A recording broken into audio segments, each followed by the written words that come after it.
A pretense understanding of the post-truth through an identity politic. I want to explore the relation, a perfection, for example, of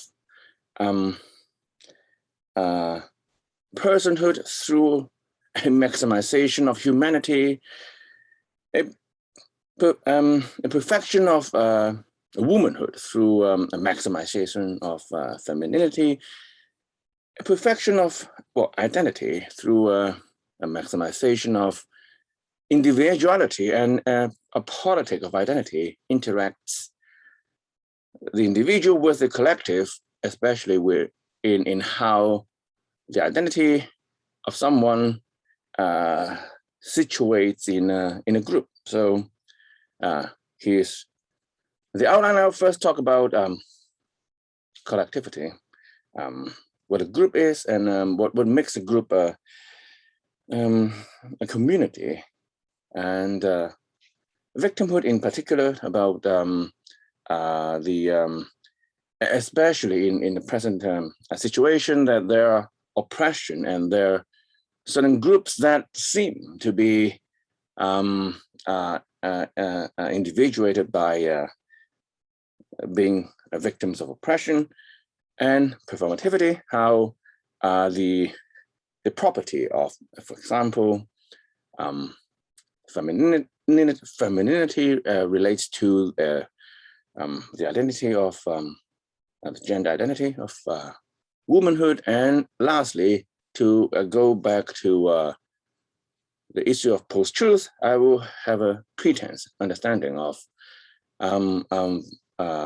the post-truth with identity politics as an example. So, collectivity, culture through self-identification. So, a liberalism permits self-identification with a culture.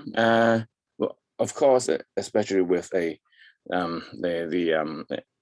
freedom of association. We're not well. There are things that are not under our control, but even if we are, for example, born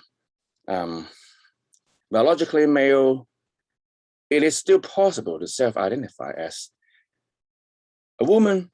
And the difference between sex and gender, especially when sex is biologically determined, and if women constitutes a group, and one way to understand a group is that members of the group have a common goal. Of course, it's difficult to see whether gender as a group has a very specific common goal, but in other situations, especially in other forms of community, that's how I think we can delineate groups. And of course, gender it's underdetermined by biological sex, and ethnicity, I think, is also underdetermined by biological race. So I think the very example would be Hebrew. Someone born Hebrew will, of course, by genetic, someone is a Hebrew, but by ancestry, he's also a Jew. But well, someone could have also identified oneself as a Jew through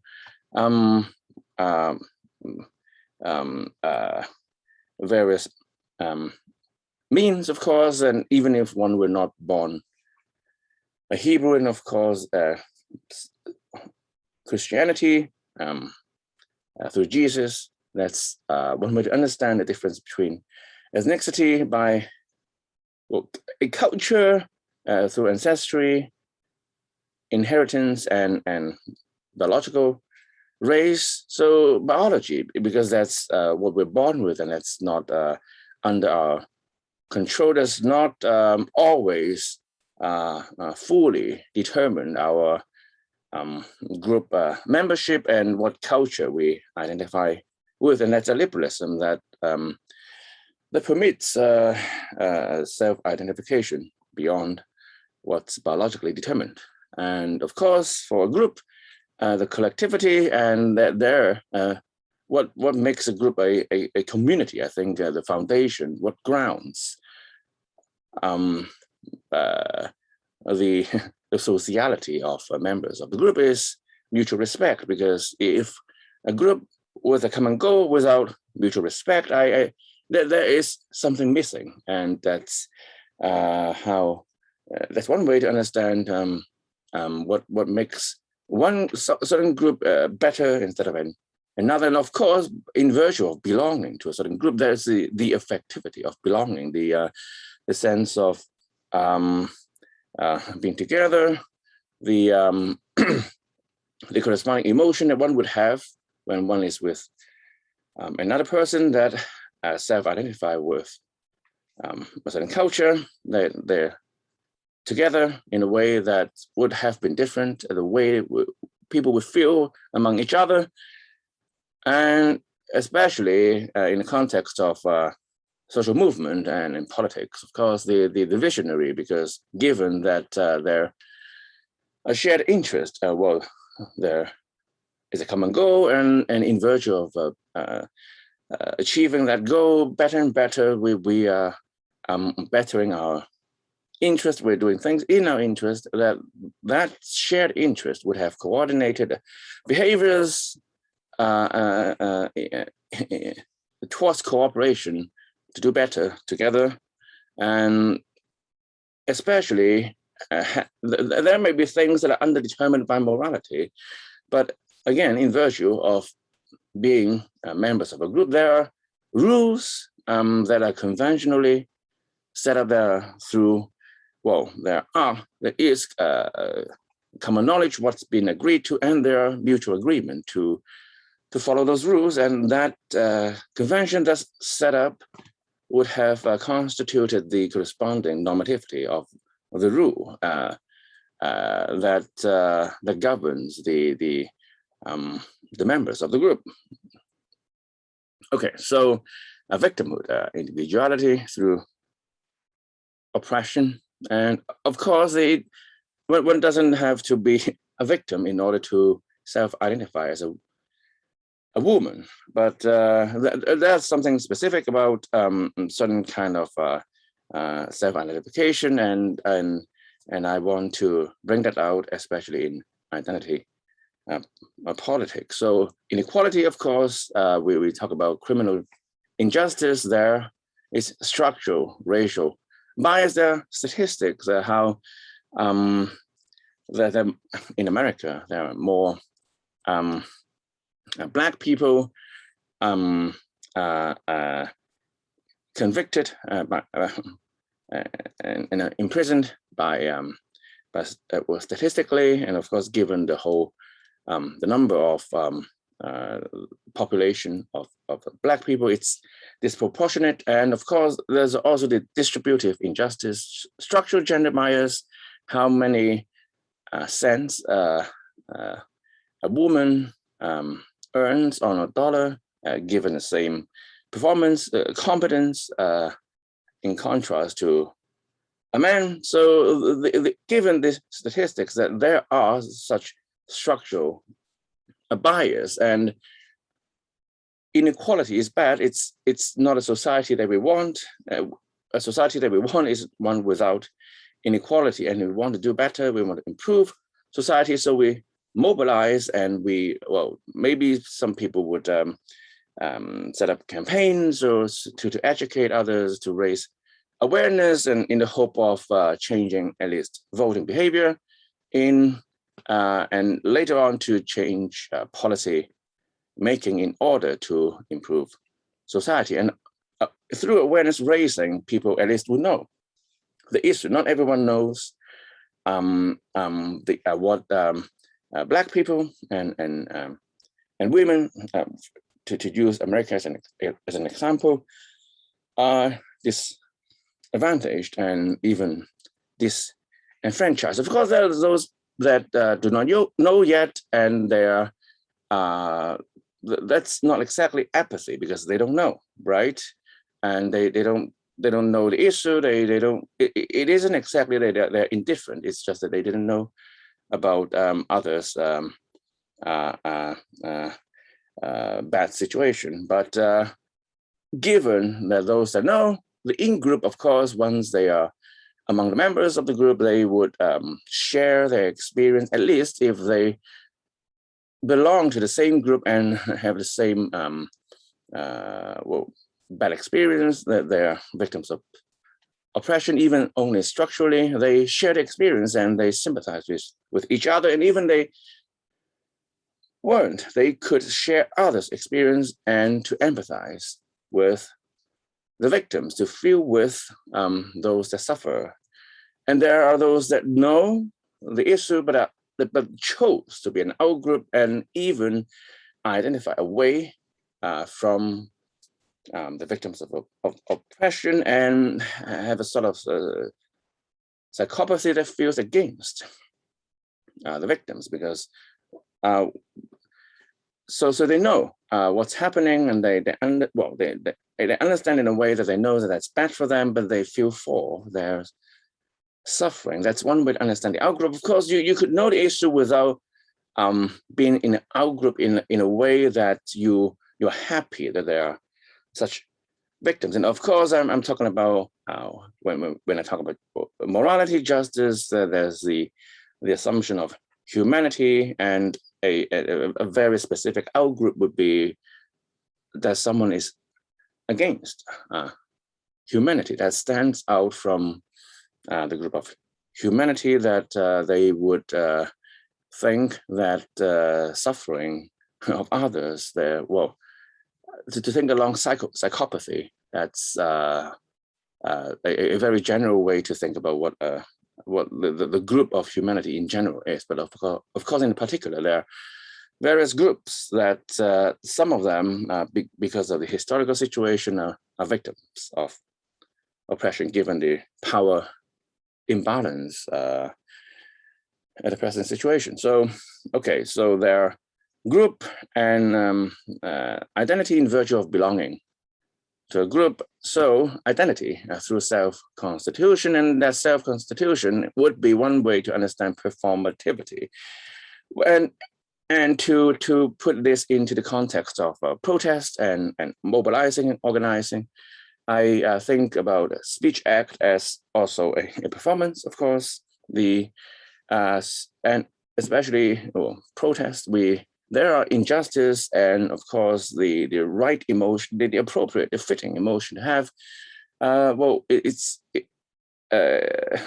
just person would have indignation towards injustice, and speech act would be an act of condemnation to, and of course that's without any physical violence towards other persons, without inflicting any bodily harm, but to condemn. And even in protest, chanting slogan, of course, slogan, they have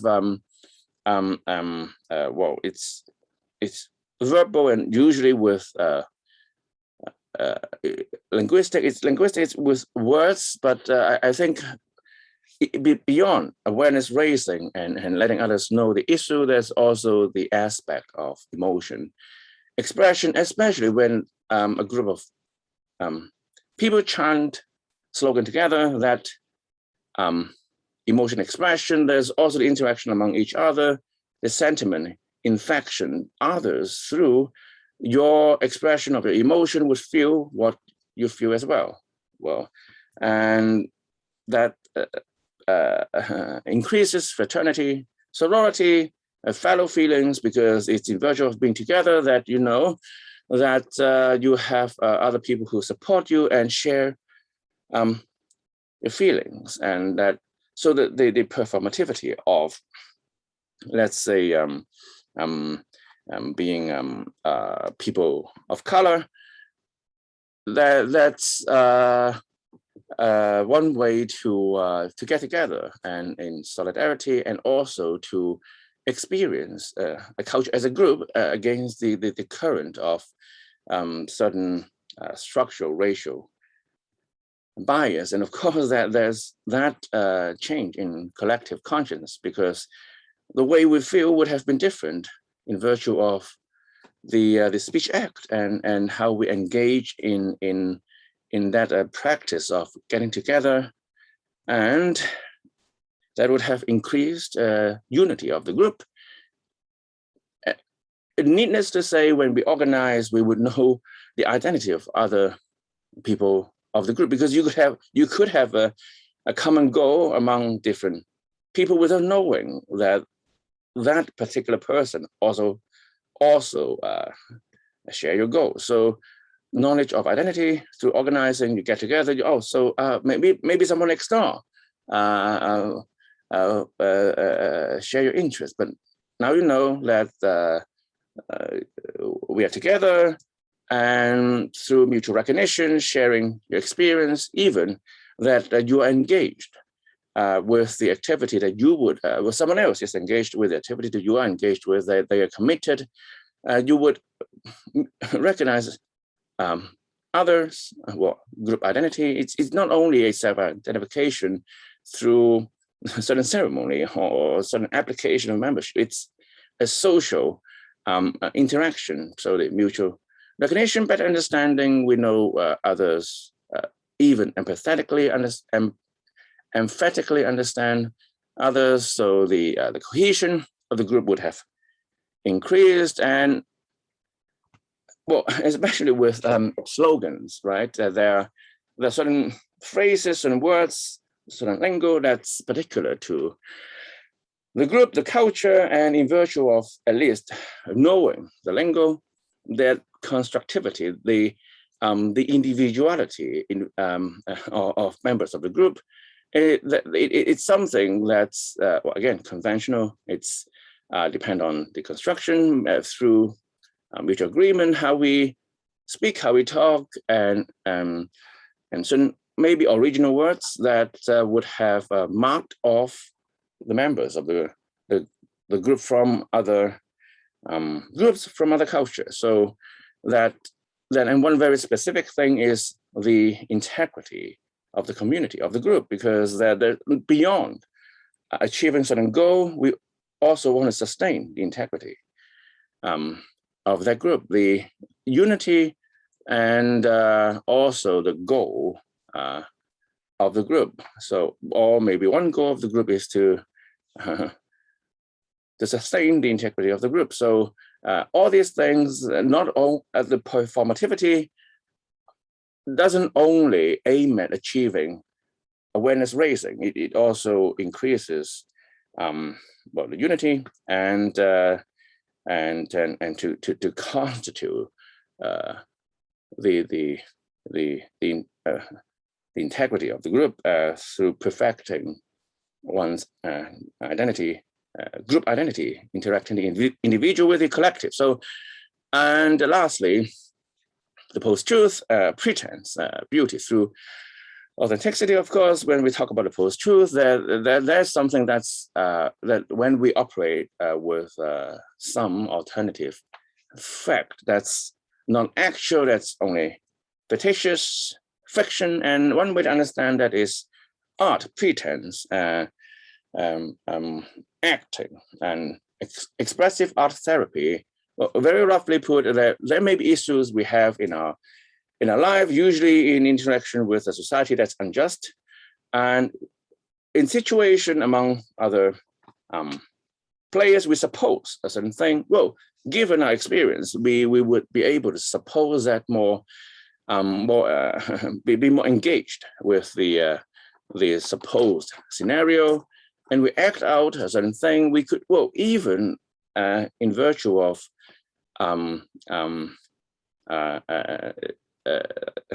getting together and shouting slogans, that's also one way to act out a certain thing.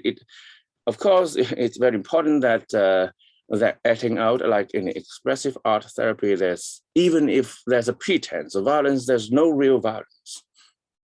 And to achieve the catharsis in virtue of having certain emotion expressed and bringing out certain repressed emotions, and to feel what you wouldn't have felt without having acted out. And that's one way to understand that. Expressive art, having supposed a certain thing that's not the actual fact, you would have had the catharsis that you wouldn't have had. And satire, I think, because not everyone is victims of oppression. But one way to understand satire is that there's there are people who are in a position of power.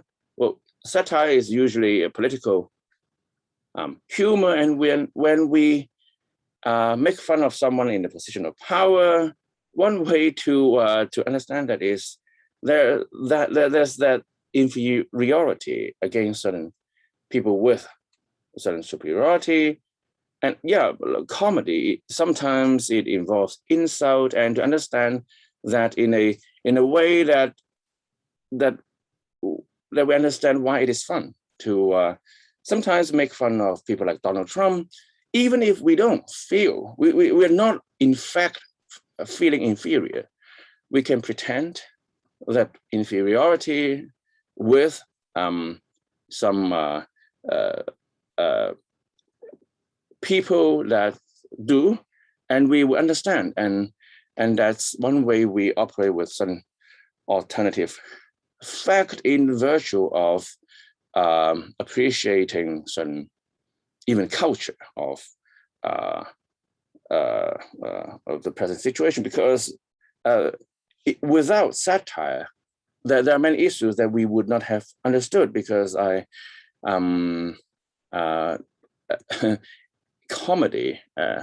comedians are very good at rephrasing some very deep-rooted issue, especially race issue in America, in a way that's more palatable, and not only does it raise awareness, it's also an art form, right? A performance. So that's how I would understand the post-truth. Because given that one day when equality is achieved, then oppression is no longer, so the struggle would be finite, and there will be eventual success. That's an optimism, right? But if we don't, when there's no more tension, no more opposition, the theatricality in debates, in the bipartisanship, in even adversary system would have been lost, and we, maybe it's a different world and there are different things we can do, but if we were to keep that, then the post-truth is one way we understand this, and in virtue of pretending certain situation, projecting certain fictitious possibilities in which there are different still power imbalance there. The consumption of politics, we can go on, and and especially when comedy is also an art, the comedy industry will still generate many things for entertainment, and the performance would be what comedians do for leisure, and that contrast a pretended victimhood that's only self-pity. So here's the summary: collectivity. I've talked about group, what it is to make a group a better one through mutual respect. And of course, through mutual respect in solidarity, we would at least share others' experience and empathize with them. And of course, there are the groups that are victims of oppression, and especially against oppression. We want to raise awareness and change voting behavior in order that there will be better policy that's made. And beyond awareness raising, there's also the performativity that's very specific, I think, to identity.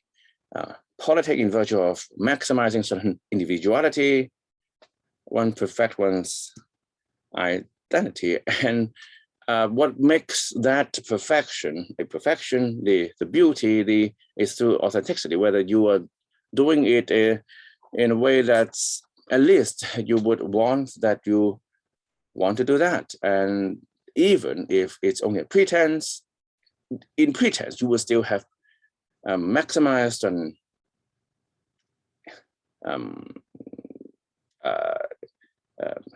character traits, or at least performed in a way that, given some supposition, that